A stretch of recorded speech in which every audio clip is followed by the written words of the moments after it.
Hello students, myself Rita Bafna. My next lecture video is on kinds and classification of the contract.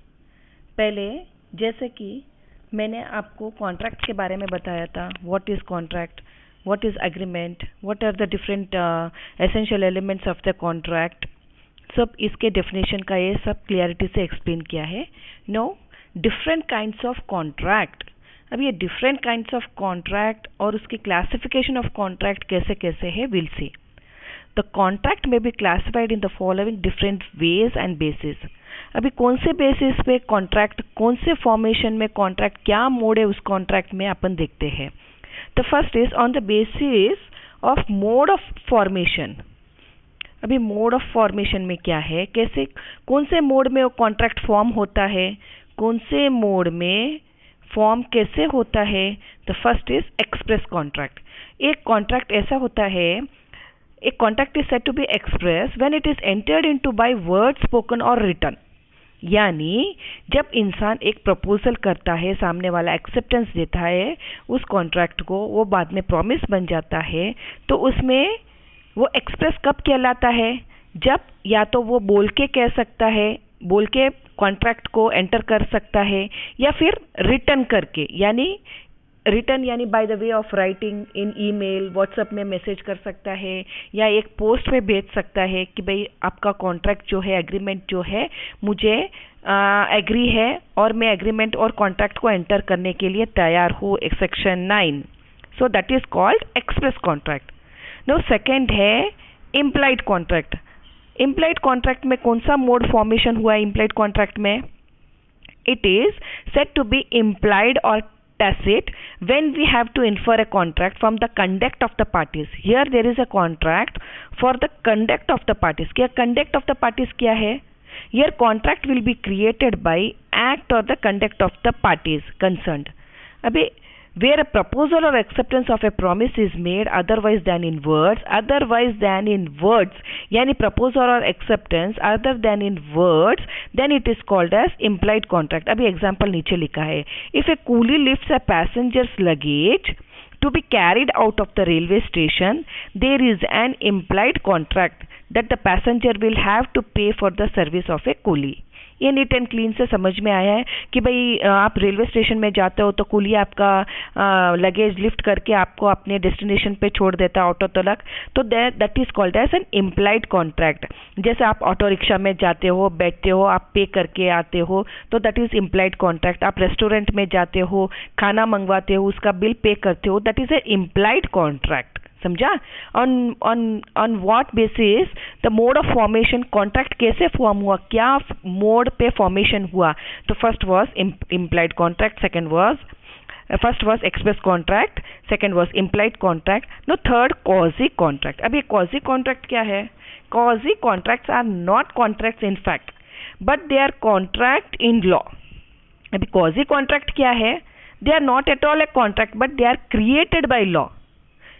कैसे create कैसे हुआ है. It resembles a contract that a legal obligation is imposed on a party. अभी legal obligation कैसे impose किया है, but ये contract तो है ही नहीं, तो कैसे इम्पोज किया लीगल. तो impose on a party who is required to perform it. It is based on the principle. एक प्रिंसिपल बेस्ड हुआ है, वहाँ पे है a person shall not be allowed to enrich himself unjustly at the expenses of another. यानी a person shall not be allowed to enrich, यानी एक इंसान दूसरे इंसान के ऊपर वो पैसे वाला नहीं बन सकता. कैसे, एक एग्जांपल देती हूँ. जैसे कि mister P A salesman forgot A bag of rice. यानी एक सेल्समैन था जो एक कई सेल्स शिप करने गया था, तो उधर उसका राइस बैग छोड़ के आ गया था. तो किसके घर, मिस्टर क्यूस रेसिडेंस, एक दूसरे बंदे के रेसिडेंस में वो अपना बैग छोड़ के आ गया था. तो मिस्टर क्यू ने क्या किया, उस चावल को उसने कंज्यूम कर लिया कि उसके घर पे छोड़ के गया था करके. In this case mister Q will have to pay the price of the rice. यहाँ पे कोर्ट ने क्या कहा है कि भाई क्यू आपको राइस का पैसे देना पड़ेगा, क्योंकि mister P according to the principle of quasi contract. Principle of quasi contract मैंने कहा ना, यहाँ पे मैंने यहाँ पे कहा है that a person shall not be allowed to enrich himself unjustly at the expenses of another. तो वो कॉजी कॉन्ट्रैक्ट है। एक इंसान आपके घर आता है, कुछ छोड़ के जाता है, इसका ये मतलब नहीं है कि आप उस इंसान की चीजें आप इस्तेमाल कर लो, नहीं, आपको रिटर्न बैक देना है। तो this is a contract, this is a quasi contract. It is not a contract but it is a created by law, it is created by law. So इसमें बोला ही it is created by law, so certainly it is been called as a quasi contract. अब ये mode of formation तो मालूम हो गया, express contract, implied contract, quasi contract. अभी on the basis of extent of execution of performance of the contract, अभी performance of the contract कब executed होता है, कब एग्जीक्यूटरी होता है, तब ये देखते हैं कैसे परफॉर्मेंस ऑफ द कॉन्ट्रैक्ट। एक तो मोड ऑफ फॉर्मेशन में आपको मालूम हो गया कि मोड ऑफ फॉर्मेशन क्या था, एक्सप्रेस, इम्प्लाइड एंड कॉजी कॉन्ट्रैक्ट। अभी परफॉर्मेंस ऑफ द कॉन्ट्रैक्ट एक कैसे मालूम होता है, एग्जीक्यूटेड कॉन्ट्रैक्ट किसको बोलते हैं, when both the parties to the contract have fulfilled their respective obligations, then it is known as executed contract. Yani when both the parties have fulfilled their respective obligations, when I enter into a contract, even you enter, when we both have performed that contract, then it is called an executed contract. Now एक example देती हूँ मैं, I will tell you one example here. It has been written, P agrees to construct a house. मान लो कि मैंने agree किया कि आपको एक हाउस कंस्ट्रक्ट करके दूंगी फॉर 5 लाख रुपीज़, और आपने मान भी लिया कि भाई हाँ मैम मैं आपको है ना 5 लाख रुपीज़ दे दूंगा करके, और बाद में आप उसको उस अमाउंट को देते भी हो, मेरा काम ख़त्म हो गया, कंस्ट्रक्शन ख़त्म हो गया, तो आपने मुझे 5 लाख भी दे दिया। So both the parties have perform their respective of the obligation, so hence and contract is called as executed contract. समझा? No executory contract. Now what is executory contract? Executory contract, a contract is said to be executory when it is not yet executed or performed, यानी यहाँ पे execute भी नहीं हुआ है, performance भी नहीं हुआ है। Here both the parties have yet to perform their respective obligations, यानी आपने और मैंने कॉन्ट्रैक्ट एंटर किया है लेकिन मेरा परफॉर्मेंस भी बाकी है और आपका परफॉर्मेंस भी बाकी है, so it is called as an executory contract. है एग्जांपल है यहाँ पे, very good example, P promises to construct a house and Q promises to pay P for the same. जब मैं कंस्ट्रक्ट करूँगी हाउस को तब आप उस कंस्ट्रक्शन का पैसा देंगे। So here both the obligations are to be performed, यानी मुझे अभी कंस्ट्रक्ट भी करना है हाउस को और आपने पैसे भी देने हैं, लेकिन कब, इन सम टाइम इन फ्यूचर में जब मेरा काम खत्म हो जाएगा तब आप मुझे रिटर्न बैक देंगे। तो that is called an executory contract. Third is unilateral contract. Now what do you mean by unilateral contract? Unilateral contract means one sided contract, सिर्फ एक वन साइडेड, जैसे लाइफ इंश्योरेंस में होता है ना, आप पैसा पे करते हो, आपका कॉन्ट्रैक्ट वन साइडेड का है। अभी unilateral contract is one in which one party has to perform his obligation at the time of formation of the contract. जैसे मैंने अभी लाइफ इंश्योरेंस का बोला है, एक रिवार्ड बोला है, एक एग्जाम्पल आएगा आगे। तो only one party has to perform his obligations, यानी उसकी ड्यूटी, जो एक इंसान की ड्यूटी रहती है वो यूनिलैटरल वन पार्टी की ही होती है। For the formation of the contract only one party has to perform his obligations since the other party has already fulfilled his part of obligations, यानी अदर पार्टी जो है उसका ऑलरेडी उसका obligations complete हो गया है even before the contract came into existence. अभी contract खत्म भी नहीं हुआ, एग्जिस्टेंस भी नहीं हुआ, उसका कंप्लीट हो गया था। In short it is a contract wherein one party is bound to do something as per agreed terms.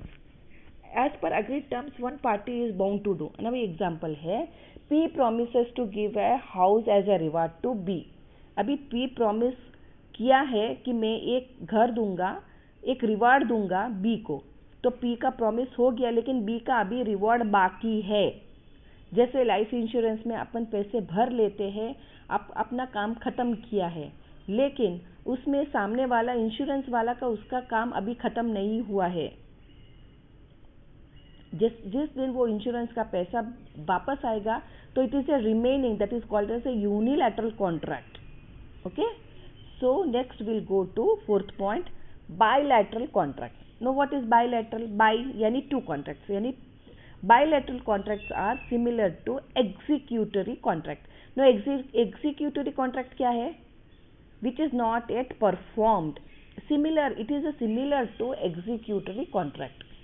There are also known as contract with executory consideration. In this contract, both the obligation are outstanding.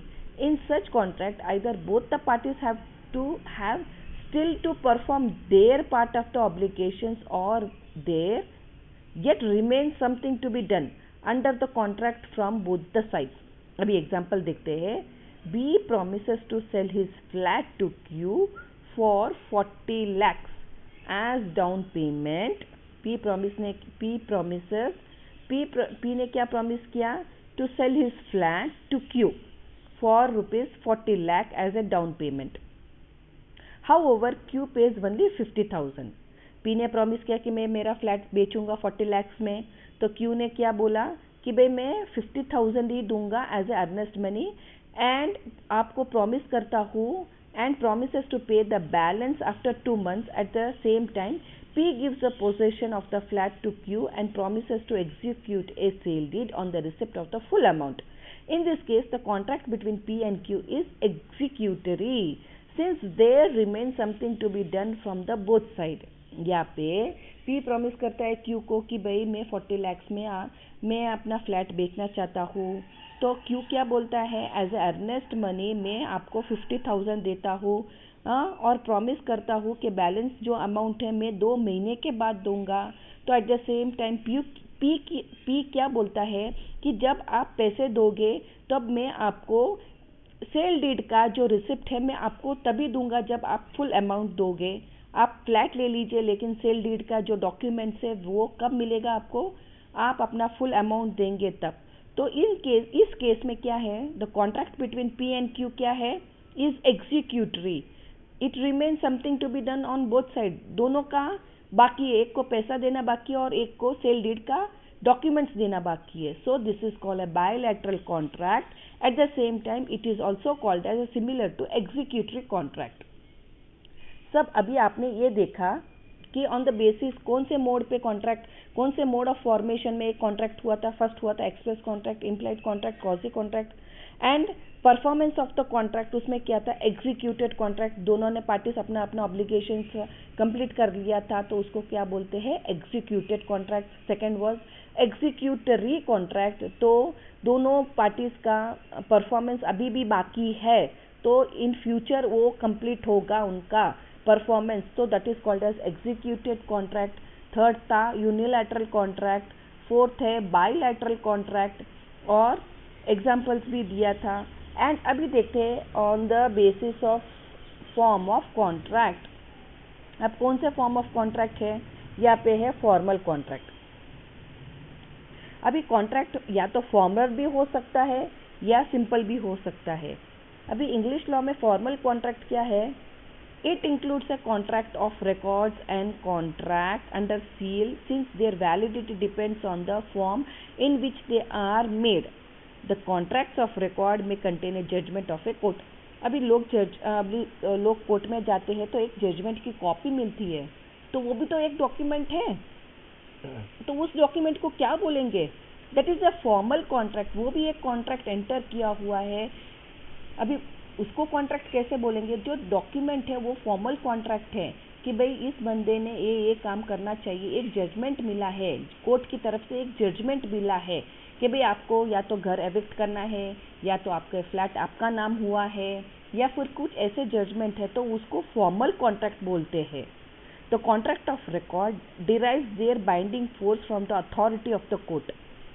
They are however not contracts in fact. They contract नहीं है but lack of essential elements. But एक contract नहीं है, बस एक formal contract है, because essential elements उसका complete नहीं है उसमें, बट उस डॉक्यूमेंट्स को कुछ नाम तो देना चाहिए। So that is called as a formal contract. Now what is a simple contract? All contracts other than formal contracts are termed as a simple contract. Simple contracts must be supported by consideration. Simple contracts are recognized by Indian law if supported by consideration, subject to certain exceptions. Section 25 of Contract Act lays down certain exceptions when contracts without consideration are treated as valid and binding on the parties concerned. यहाँ पे simple contracts क्या है? All other contracts other than formal contracts are a simple contracts. बस simple contracts must be supported by a consideration. इतना है कि simple contracts if it is supported by a consideration then that is called as a simple contract. बस इतना समझे तो बस है. Simple contracts का ज़्यादा इतना किधर आएगा नहीं आपको. Formal contract, simple contract.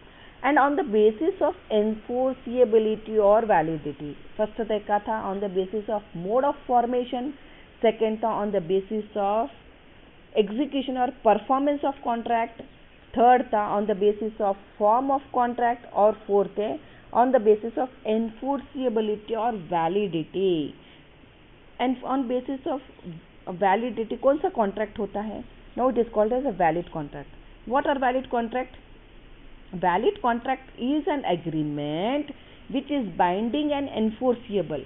यानी जो valid contract है वो बाइंडिंग होता है एक दूसरे के ऊपर. ऑफर या एक्सेप्टेंस, प्रॉमिसर प्रॉमिसी, प्रपोजल प्रपोजी, उसके ऊपर बाइंडिंग होता है. That is called an agreement and which is enforceable by law. यानी अगर इंसान सामने वाला मुकर जाता है तो that should be enforceable. Forcibly आप कोर्ट में जाके कंपेल करके उसके पास से परफॉर्म कर सकते हो. That is called as a valid contract. And उसमें क्या होना चाहिए? All the essential element should be present according to section 10 of the contract act. That is called as a valid contract. Now second is क्या है? Second है voidable contract. Now what are voidable contract? According to section 2 subsection I of Indian Contract Act, an agreement which is enforceable by law at the option of one or more of the parties thereon but not at an option of the other or others in a voidable contract. In simple words, a voidable contract is one which can be set aside or avoided at the option of the aggrieved party. In this case, the consent of the aggrieved party is obtained by coercion, undue influence, misrepresentation and or fraud. अगर किसी aggrieved party का consent कैसे मिला है? Coercion है, undue influence है, misrepresentation है, mistakes है, तो वो कॉन्ट्रैक्ट क्या कर सकते हैं? आप उसको सेट असाइड कर सकते हैं, उसको बाजू में रख सकते हैं, अवॉइड कर सकते हैं eight the option of the aggrieved party. अभी एक एग्जांपल देते हैं. P threatens to kill Q if he does not sell his motorcycle worth 80,000 for rupees 20,000. P threaten करता है Q को, डराता है, धमकाता है कि आप अगर अपना मोटरसाइकिल जो 80,000 का है वो 20,000 में नहीं बेचेंगे तो Q क्या करता है? डरने से क्या करता है? Q अग्री करता है. He agrees it. The contract in this case is voidable at the option of Q. अभी कॉन्ट्रैक्ट क्या है? ये वॉइडेबल है, उसके ऑप्शन में है. अगर उसके ऑप्शन में आ गया तो वो it can be avoided and it can B set aside. So this is a voidable contract. मैंने ही बोला था कि एसेंशियल एलिमेंट्स में क्या होना चाहिए? The free consent of the parties is must and necessary. यहाँ पे फ्री कंसेंट नहीं है. There is a threatening, there is a threaten है, कोर्शन है, अनड्यू इन्फ्लुएंस है, मिसरिप्रेजेंटेशन और फ्रॉड भी है. तो when there is a fraud और कोर्शन और अनड्यू इन्फ्लुएंस, मिसरिप्रेजेंटेशन है, that can be a voidable, यानी it can be avoided. This contract can be avoided. So next है, सेकेंड है वॉइडेबल कॉन्ट्रैक्ट. थर्ड है वॉइड कॉन्ट्रैक्ट. अभी third void contract का क्या मतलब है? According to section 2J of Contract Act, a contract which ceases to be enforceable by law becomes void when it ceases to be enforceable. In other words, void contract is a contract which was valid when entered into it, but which subsequently became void due to impossibility of performance, change of law or some other reason. Sorry. अभी एक example देते हैं. यहाँ पे एक example है कि P offers to play the hero's role in Q's movie. P offer करता है सामने वाले को कि भाई तू हीरो का रोल करेगा, तो Q accept P's offer. Later on क्या होता है, P dies. This contract was valid at the time of formation but became void on the death of the P। जब कॉन्ट्रैक्ट एंटर किया था तब वैलिड इसलिए था क्योंकि सामने वाला जो इंसान जिसको रोल दिया था हीरो का ऑफर किया था तभी वो अलाइव था। Now it has become void because he is dead। there is no performance of the contract because that person is not at all live। सो यहाँ पे ये कहा गया है, ए void contract is a contract which was valid when enter into it. जब वो इंसान hero offer का एक्सेप्टेंस दिया था कॉन्ट्रैक्ट को, it was valid but subsequently became void due to impossibility। Subsequently it became void because he is not there, he is not alive, he is dead। there is a impossibility of performance। so there is a change of law or some other reason, or it may be some other reason भी हो सकता है। so in that case this contract is a void contract। now what void agreement, next point है void agreement। what is void agreement? An agreement not enforceable law is said to be void। such agreement are void ab initio, which means that they are void right from its inception। inception यानी from the right beginning। inception का मतलब है from right beginning। an agreement with a minor is void ab initio since a minor is incompetent to enter into a contract।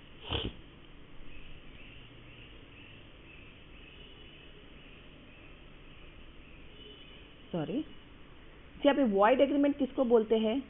An agreement with A minor. अभी minor के साथ आप जाके agreement करोगे तो कानून क्या कहता है, लॉ क्या कहता है, वो पहले से ही from right beginning it is a void ab initio. Void ab initio यानी from beginning only it is a wide.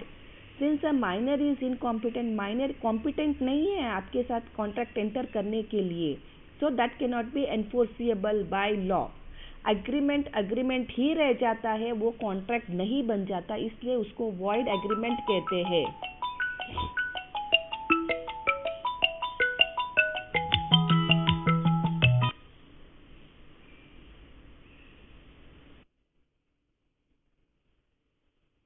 Sorry, I'm really very sorry। void agreement, an agreement not enforceable law is said to be void। यानी मैंने अभी minor का example दिया कि आप minor के साथ कॉन्ट्रैक्ट करने जाओगे which is not competent at all, उसके साथ आप एग्रीमेंट करोगे तो that is called as a void ab initio। From beginning it's a void agreement। So the difference between void contract and void agreement आपको समझ में आ गया होगा। द एग्रीमेंट कॉन्ट्रैक्ट कब बन जाता है? When it is valid enter into. वो void कब बन जाता है? When there is a impossibility of performance. But void agreement contract अभी बना ही नहीं क्योंकि there was not enforceability of law. There is no enforceability of law. यहाँ पे माइनर के साथ आप अग्रीमेंट करते हो तो that is A void only because from starting only it is a void according to the कानून, according to the law it is not at all a valid contract। So next we will go to illegal contracts। The term illegal contract has a wider connotation that is than void contract। An illegal contract are void, but all void contracts are not necessarily illegal। Please note this, this is very very very very important। And illegal contracts are void। जो illegal contracts है, जो legal नहीं है, वो void है। But void contract are not necessary illegal। जो void contract है वो ये ज़रूरी नहीं है कि वो illegal है। अभी for example, a wagering contract or a contract with a minor is void but not illegal। अभी एक वेजरिंग कॉन्ट्रैक्ट है, कॉन्ट्रैक्ट विथ माइनर है, वो वॉइड हो सकता है, वॉइड है लेकिन वो इलीगल नहीं है। अभी इलीगल का क्या मतलब है? इलीगल कॉन्ट्रैक्ट और वॉइड कॉन्ट्रैक्ट में नॉट बी इलीगल और void respectively eight the time of their formation. अभी वॉइड कॉन्ट्रैक्ट क्या होता है? वॉइड कॉन्ट्रैक्ट में नॉट बी इलीगल और void eight the time of formation. जैसे मैंने अभी एक एग्जांपल दिया है वॉइड कॉन्ट्रैक्ट का कि भाई हीरो को रोल दिया था तभी वो he was alive when that agreement was formed, but impossibility of performance because he is not alive now. So that contract can be a void. But illegal contract जो legal ही नहीं है, legal है ही नहीं, according to law it cannot come into enforce. These are illegal contract. एक illegal ही है. Illegal agreement is always void ab initio, यानी illegal agreement जो legal नहीं है वो starting से ही void ab initio है. It cannot be enforceable in the court of law. जैसे मैं एक एग्जांपल देती हूँ, मैंने किसी को पैसा दिया कि भाई उस बंदे का खून कर देना. Is this A void contract? It is not a void contract, but this is A illegal contract. From starting only it is void एब इनिशियो, यानी स्टार्टिंग से ही वो कॉन्ट्रैक्ट है ही नहीं और वो एनफोर्सिबल है ही नहीं. And on top of that it is A illegal contract. So illegal contract, the term illegal contract and void contract, इसमें totally difference है. So now we will see what is the distinction between void agreement and illegal agreement. And all illegal agreement are void. जो सभी illegal agreement है वो void है. या void क्यों है? क्योंकि वो legal agreement है ही नहीं. But all void agreement need not necessarily be illegal. यानी जो void agreement है, जो मैंने एग्जांपल दिया माइनर के साथ, it is not necessary illegal. वो इलीगल नहीं है लेकिन void है. समझा ना? सेकेंड ये बताया है, इन illegal agreement even the collateral agreement becomes void. अभी ये कोलैटरल एग्रीमेंट क्या है अभी मैं समझाती हूँ. But in the case of void agreement the collateral agreement do not become void. अभी कोलैटरल एग्रीमेंट void तो बन जाता है, but in case of void agreement में collateral agreement do not become void. void agreement में collateral agreement है, valid है. अभी मैं एक एग्जांपल देती हूँ. P agrees to pay Q 5 lakh if Q will kill R. जैसे एक इंसान दूसरे इंसान को 5 लाख रुपए देगा जब वो तीसरे इंसान को मार देगा. This is an illegal agreement because उसने पैसा किस लिए दिया. जैसे फिल्म में देखते हैं, कोई आके इंसान को पैसा देता है, गुंडे को पैसा देता है कि भाई उसको मार देना करके, तो ये एग्रीमेंट इलीगल हो गया. However if P borrows 5 lakh from S, अभी जिसने इंसान को, आगे वाले इंसान को, गुंडे को 5 लाख रुपए दिया है, तो उस इंसान ने जिस इंसान से पैसे देने का वायदा किया था, तो यानी जो मालिक है उसने दूसरे से बोरो किया था 5 लाख रुपया. Who is aware of the purpose? जिससे बारो किया था उसको मालूम है कि भाई वो सामने वाले को मारने के लिए तैयार बैठा है करके. So then the main agreement between the P and Q is illegal, and since the agreement between P and S is collateral. समझा? P agrees to pay Q 5 lakh rupees if Q will kill R. This is an illegal agreement. However, if P borrows 5 lakh from S, who is aware of the purpose of the loan, then the main agreement between P and Q is illegal, and since this agreement between P and S is collateral to the main agreement, it is also illegal and void. ये तो illegal तो है लेकिन ये void भी है. So hence S cannot recover the money from P. समझा? So next है enforceability. So next point है unenforceability of contract. Though these contracts are valid, it cannot be enforced due to some inherent technical defects. अभी कुछ unenforceability contracts क्यों है? कुछ contracts valid है but they cannot be enforced due to some inherent technical defects. कुछ technical defects है document में, या कुछ ऐसे है बोल में, या कुछ करने में है, तो especially they are technically defect. When it is not written, या when it is not in written form and duly stamped. अगर immovable properties में अगर वो स्टैम्प नहीं हुआ है, यानी प्रॉपर स्टैम्पिंग नहीं हुआ है, यानी रजिस्टर्ड नहीं हुआ है, तो you cannot enforce in the court of the law. अभी एक प्लॉट लिया है, फ्लैट लिया है, तो आपके पास डॉक्यूमेंट तो नहीं है, आपने पैसे तो दे दिए हैं, तो you cannot go in the court of the law against the other person कि भाई मुझे आपने ये नहीं दिया, वो नहीं दिया, ये घर मेरे लिए नहीं। तो आपके पास एक एविडेंस होना चाहिए कि ये घर मेरा है, it is belonging to you. There may be some technical defects in the documents also. अगर नाम आपसे बरोबर नहीं छपा है या डॉक्यूमेंट्स है तो उसका स्टैंपिंग नहीं हुआ है, रजिस्टर्ड नहीं हुआ है, तो it is better if it is all this things are done properly. So एक टेक्निकल डिफेक्ट है, अगर वो रिमूव कर देंगे तो it is enforceable in the court of law. An oral agreement for arbitration is unenforceable because the law requires an arbitration agreement to be in writing.